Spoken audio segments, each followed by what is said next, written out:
प्यारे बच्चों, आज मैं आप लोग को संधि पढ़ाऊंगी कि संधि क्या है, संधि की परिभाषा क्या है, संधि विच्छेद क्या होता है, संधि के भेद कितने प्रकार के हैं। तो चलिए बताती हूँ। संधि का अर्थ होता है जोड़, मेल मिलाप, समझौता या मेल जोल। व्याकरण में भी संधि का यही अर्थ है। व्याकरण में यह समझौता दो वर्णों के मध्य होता है। इसी क्रिया को हम संधि कहते हैं। आइए मैं आपको संधि की परिभाषा बताती हूँ। दो वर्णों के मेल से जो परिवर्तन होता है उसे हम संधि कहते हैं। यहाँ शब्द हमने लिया गजानन, गज धन आनन। तो गज, गज का आखिरी होता है आ और आनन का पहला शब्द आ। तो गज का आखिरी वर्ण आ और आनन का पहला वर्ण आ, दोनों मिलके हो जाता आ। तो यही परिभाषा बनती है। दो वर्णों के मेल से जो परिवर्तन होता है उसे हम संधि कहते हैं। तो बच्चों, अब मैं बताती हूँ आपको, जब जुड़े हुए वर्णों को एक दूसरे से अलग किया जाता है तो वह संधि विच्छेद कहलाता है। जैसे यहाँ पे मैं आपको एक और उदाहरण बताती हूँ। विद्यार्थी, विद्याधन अर्थी। तो यहाँ पे भी हमने उसका विच्छेद किया। इन्हीं वर्णों को हम जब जोड़कर बनते तो वह शब्द बन जाता। आइए अब मैं आपको बताती हूँ कि संधि कितने प्रकार की होती है। संधि होती है यहाँ पे बच्चों तीन प्रकार की संधि होती है। स्वर संधि, व्यंजन संधि और विसर्ग संधि। तीनों को मैं क्रमशः अलग अलग करके पढ़ाऊंगी। तो सबसे पहले हम स्वर संधि देख लेते हैं। दो स्वरों के मध्य में होने वाले संधि को हम स्वर संधि कहते हैं। दो स्वरों के मध्य, जैसे मैंने यहाँ पे बताया था, दो स्वरों के मध्य गज धन आनन। तो पहला शब्द का आखिरी वर्ण और दूसरे वर्ण का पहला वर्ण दोनों मिलकर निर्माण करते हुआ कहलाता है संधि। तो आइए अब हम इसको समझ लेते हैं स्वर संधि के साथ। जैसे यहाँ पे दिया अ धन आ बराबर आ, ये क्या बन गया? बड़ा आ। ई धन ई बराबर बन गया बड़ा ई। ऊ धन ऊ बराबर बड़ा ऊ। री धन री बराबर बड़ा री। तो प्यारे बच्चों, ये इसको ह्रस्व स्वर बोला जाता है, जिसको बोलने में कम समय लगता है और ये दीर्घ स्वर हैं। आ, ई, ऊ, री। इसी प्रकार आगे देखते हैं हम। आ धन ई बराबर ए, अ धन ए बराबर ए, आ धन ऊ बराबर ओ, आ धन ओ बराबर ओ। इसी को, यही स्वर हम पढ़ेंगे आगे चल के। इसी से ही पूरा आपका जो संधि है 5 प्रकार की संधि बनेंगी। अब दूसरा पढ़ते हैं व्यंजन। व्यंजन संधि, जब संधि करते समय व्यंजन के साथ, प्यारे बच्चे पता है आपको कि व्यंजन क्या होता है? क ख ग घ, ये व्यंजन होता है। और स्वर जो हमारा होता है अ ई ऊ ऊ री ए ओ औ, ये स्वर होते हैं। तो जब संधि करते समय व्यंजन के साथ स्वर या कोई व्यंजन के मिलने से जो रूप में परिवर्तन होता है उसे हम व्यंजन संधि कहते हैं। और दूसरे सरल तरीके से बताती मैं, जब दो वर्णों में संधि होती है और उनमें पहला यदि व्यंजन होता और दूसरा स्वर होता उसे हम व्यंजन संधि कहते हैं। कुछ उदाहरण देखते हैं। जैसे यहाँ पे दिया जगत धन ईश बराबर जगदीश। तो यहाँ पर क्या है बोल रहे हैं, इसमें उसमें पहला व्यंजन यहाँ पे ता आता है, उसके बाद दूसरा स्वर होता है ई, तो दोनों मिलाकर क्या हो गया? जगदीश। इसी तरह आयु उदाहरण, दिग धन अंबर दिगंबर, सत धन मार्ग सन्मार्ग, सत धन जन सज्जन, उद धन लास उल्लास। ये व्यंजन की परिभाषा और उदाहरण हुआ। अब दूसरा हम देख लेते हैं। तीसरा जो होता है विसर्ग संधि। विसर्ग का ये ये पहचान होती प्यारे बच्चों, ये विसर्ग की पहचान होती है। इससे हम पहचानते कि विसर्ग क्या है। विसर्ग का स्वर या व्यंजन के साथ मेल होने पर जो परिवर्तन होता है उसे हम विसर्ग कहते हैं। जैसे उदाहरण हमारा है, इसकी पहचान मन धन नयन बराबर मनोनयन। कैसे पहचानेंगे? देखिए यहाँ पे विसर्ग लगा हुआ है, ये इसकी पहचान है। मन धन नयन बराबर मनोनयन। नि धन छल बराबर निश्चल। दु धन चरित्र बराबर क्या होगा? दुष्चरित्र। यश धन धन बराबर यशोधना। बस बच्चों आपको कुछ नहीं करना है, विसर्ग इसको पहचानना है यहाँ पर कि स्वर या व्यंजन के साथ जब मेल होता है उसमें जो परिवर्तन होता है उसे विसर्ग कहते हैं। ये विसर्ग की पहचान है। चलिए अब हम पढ़ते हैं स्वर संधि। स्वर संधि जो होती है बच्चों 5 प्रकार की होती है। कौन कौन सी 5 प्रकार की होती है? पहले दीर्घ स्वर संधि, देखिए यहाँ पे दीर्घ जैसा नाम से ही लगता बड़ा, दीर्घ स्वर संधि। दूसरा है गुण स्वर संधि। तीसरा हमारा आता है अयादि स्वर संधि, और हमारा आता है वृद्धि स्वर संधि, और हमारा पांचवा आता है ये यड़ स्वर संधि। कौन सी संधि आती है? यड़ स्वर संधि। तो आइए आपको मैं एक एक करके आपको समझाऊंगी कि दीर्घ स्वर संधि क्या होती है। तो बच्चों दीर्घ स्वर संधि की परिभाषा है, जब ह्रस्व या दीर्घ स्वर के बाद ह्रस्व या दीर्घ स्वर आते हैं तो इसके स्थान पर क्या बन जाता है? बड़ा आ, बड़ी ई, उ हो जाते हैं। अभी मैंने हमें समझाया था कि ह्रस्व स्वर किसको बोलते हैं? ह्रस्व स्वर ये है अ, ई, उ, री, जिसको बोलने में कम समय लगता है, और दीर्घ यानी आ, बड़ा ई, बड़ा उ, री, ये दीर्घ कहलाते हैं। चलिए आज हम पढ़ते दीर्घ स्वर संधि। दीर्घ स्वर संधि में भी है आपको शरण धन अर्थी बराबर शरणार्थी।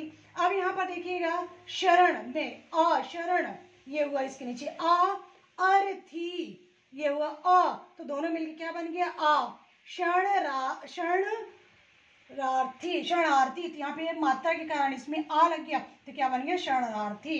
अब दूसरा लेते हैं पीतांबर। यहाँ भी बच्चों पीत आ, फिर यहाँ पे दूसरा अक्षर क्या? आ, दोनों मिलके क्या बन गए? आ, तो क्या पढ़ेंगे? पीतांबर। यहाँ मात्रा लगी तो आ हो गया। देवालय, इसी प्रकार देवालय भी है, आ धन आ बराबर आ।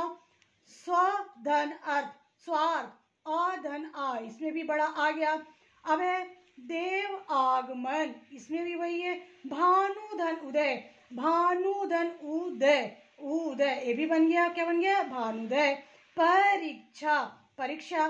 तो बच्चों को सरल तरीके से समझाने को बताऊं मैं इसमें कि इस दीर्घ स्वर संधि में बड़ी एवं छोटी मात्रा का प्रयोग किया जाता है। ये शॉर्ट ट्रिक है समझाने का। इसी तरह मैंने और भी कुछ लिखा है जिससे आप समझें बड़ी की मात्रा और छोटी की मात्रा रखती है। उदाहरण मुनीश्वर, इसमें बड़ी की मात्रा है। वीरांगना, वीरांगना भी बड़ी मात्रा है। विद्यालय हमने बताया छोटी और बड़ी मात्रा विद्यालय। परीक्षा, रविंद्र, रजनीश, अतीव, और ये है गिरीश, ये है गिरीश। तो बस आपको इतनी समझना है कि बड़ी मात्रा आ, ई, उ, री ये आपको याद रखना पड़ेगा, और सरल तरीके से ये है बड़ी और छोटी मात्रा ध्यान रखेंगे तो आप आसानी से सीख जाएंगे। अब हम पढ़ते हैं स्वर संधि में हमने दीर्घ स्वर संधि पढ़ा, अब पढ़ेंगे हम गुण स्वर संधि। तो गुण स्वर संधि का है, जब संधि करते समय आ के साथ ई हो तो ए बनता है, जब आ के साथ उ हो तो ओ बन जाता है, जब आ के साथ री हो तो अर बन जाता है। कैसे बनता है चलिए इसे बताती हूँ मैं। इसको भी याद करने का तरीका बच्चों सरल तरीका, ए और ओ की मात्रा कहाँ लग जाती है? ऊपर शब्दों में लग जाती। बताती हूँ मैं कैसे लगती, देखिए देव धन इंद्र। अब देव, देव यहाँ पे क्या आ गया हमारा वर्ण आ, इंद्र आ धन ई बराबर क्या बन गया? ए। मैंने अभी स्वर संधि में यहाँ पे आपको समझाई थी। दूसरा है गण धन ईशा, गण यहाँ पे क्या वर्ण आ गया? आ, और ईश क्या यहाँ पर आ गया? ईश, तो बराबर क्या बन गया? दोनों जोड़े तो गणेश। आ धन ई बराबर ए। अब यहाँ पे और देखते हैं स्वधन इक्षा, स्व यहाँ पे वर्ण क्या आ गया? आ, यहाँ पे क्या आ गया? ई, तो बराबर क्या बना? स्वेच्छा। इसका क्या आ गया? आ धन ई बराबर ए। महाधन उत्सव, यहाँ पे भी क्या आ गया? वर्ण आ, यहाँ पे क्या आ गया? दूसरा वर्ण उ, तो बराबर क्या बन गया? महोत्सव। आ धन उ बराबर ओ। दूसरा और देख लेते हैं सुर धन इंद्र, यहाँ पे क्या आ गया? सुर, आवर्ण आ गया, और दूसरे शब्द का क्या आ गया? यहाँ पर आ गया इंद्र, तो क्या बन गया यहाँ पे? इंद्र, तो ये बराबर शब्द आ गया सुरेंद्र, तो क्या बनेगा? आ धन री बराबर अर। बिल्कुल सरल भाषा में और बताती बच्चों कि गुण स्वर संधि में शब्दों के ऊपर ए और ओ की मात्रा लगती, जैसे नरेन, सुरेन, महोदय, वीरोचित, परोपकार, राजर्षि। ये गुण संधि पहचानने का सरल तरीका है। अब मैं आपको पढ़ाती हूँ तीसरा। देखिए अयादि स्वर संधि। क्या पढ़ाऊंगी बच्चों मैं आपको अब? अयादि स्वर संधि।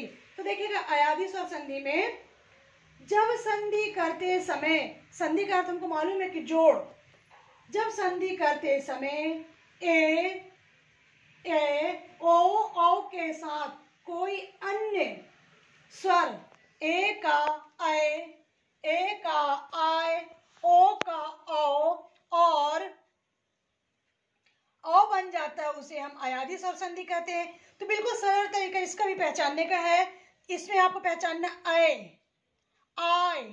औ का उच्चारण जहां पर भी आता है बच्चों, आप आसानी तरीके से समझ जाएंगे कि ये अयादि स्वर संधि होती है। जैसे नायक शब्द लिया गया तो न धन अक, पौ धन अक, पौ धन अन, ये क्या हो गया? पावन। तो बिल्कुल यहाँ पे देखेंगे कैसे पावन, पौ धन अन, तो यहाँ पे क्या बन गया? आय शब्द आ गया, आय, ये इसकी पहचान है। इसी तरह मैंने कुछ और शब्द लिया, पहचान देंगे।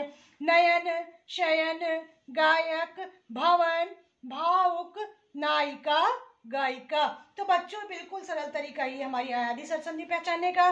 बस आपको याद रखना पड़ेगा अय, औ का उच्चारण से आप पहचान जाएंगे कि अयादि स्वर संधि है। सरल ट्रिक से आपको बच्चों पढ़ा रही है। अब हम आगे बढ़ते हैं वृद्धि स्वर संधि। वृद्धि स्वर संधि है जब संधि करते समय जब आ के साथ ए हो तो क्या बन जाता है? ए बन जाता है। और आ के साथ ओ हो तो क्या बन जाता है? ओ बन जाता है। वृद्धि का मतलब ये कि आगे बढ़ना।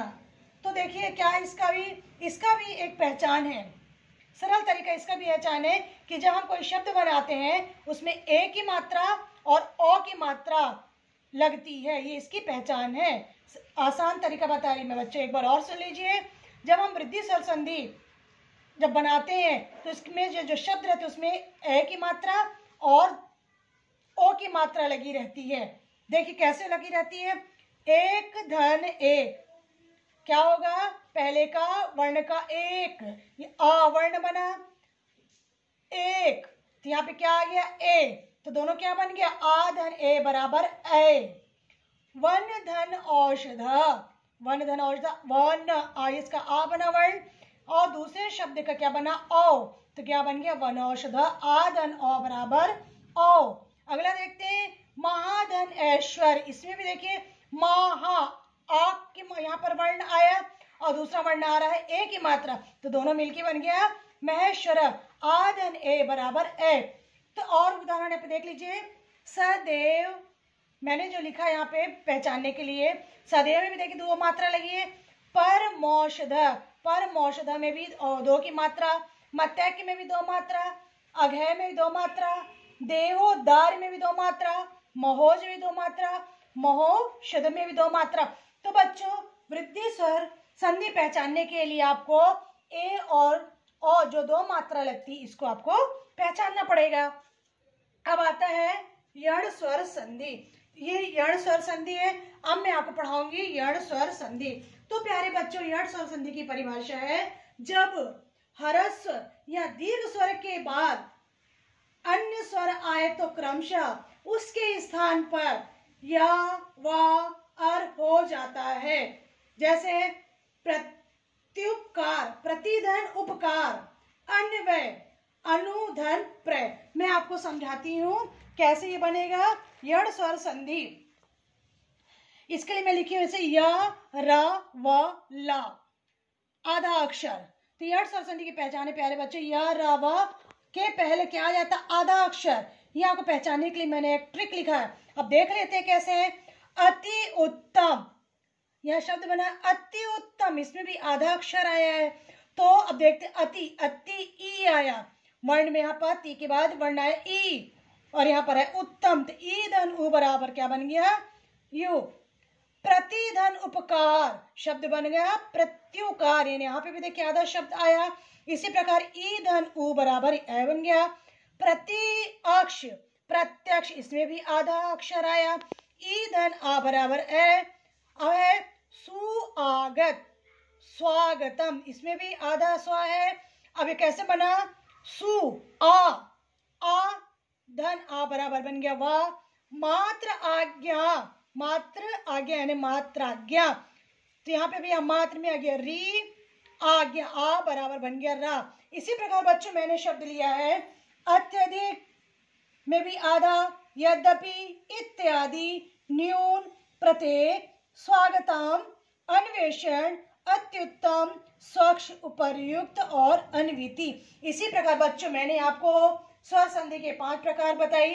अब पूरा एक बार और बता देती हूं मैं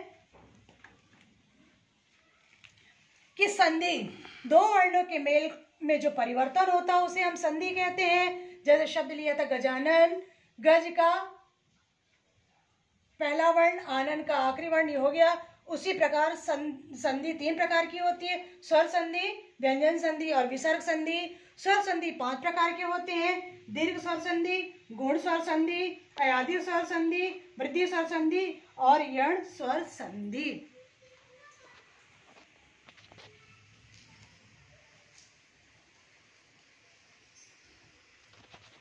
नमस्कार बच्चों, थैंक यू।